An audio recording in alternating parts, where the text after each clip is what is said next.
The European Union has yet to strike a single deal to secure future COVID-19 vaccines, but the United Kingdom has nailed down access to 250 million doses.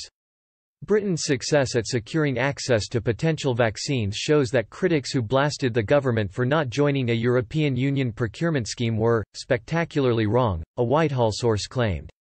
The UK has won access to 4 different types of vaccines.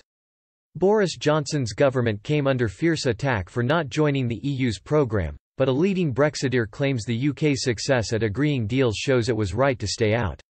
It is understood that officials warned that joining the scheme could delay the rollout of a successful vaccine in the UK by up to 6 months. The decision was controversial, with Labour MP Bel Ribeiro Addy accusing the government of, yet again, putting ideology before saving lives. Liberal Democrat leadership candidate Layla Moran accused ministers of putting ideology ahead of public health, and valuing Brexit over vaccines. The Whitehall source said they turned out to be spectacularly wrong, and claimed the EU remains mired in wrangles over price, payment method and potential liability costs. John Longworth, the former Director General of the British Chambers of Commerce who today chairs the Foundation for Independence, said Britain's record on vaccines shows why the country is better off out of the EU. He said, "The fact that the UK has successfully secured early access to 4 different types of vaccine and a total of 250 million doses, while the EU languishes behind without having signed a single deal is a tangible example of how Britain is better off outside of the European Union."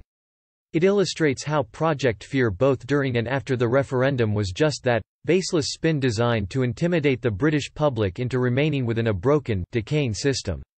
By being outside of the EU, the UK is better placed to cut her own deals tailored exactly to her own needs, rather than a ham-fisted one-size-fits-all approach we endured in the EU. The UK's success on vaccines outside the EU will strengthen ambitions that the country can secure a raft of non-EU trade deals. It had been hoped that the outline of a UK-EU free trade deal would be agreed by last month, but the deadline passed without success. New polling by Redfield and Wilton Strategies shows the public impatience with the talks. Nearly half of people, 48%, would support or strongly support the UK stopping negotiations with the EU and preparing to do business on World Trade Organization terms if Brussels refuses to offer Britain a Canada-style free trade deal by the end of the summer.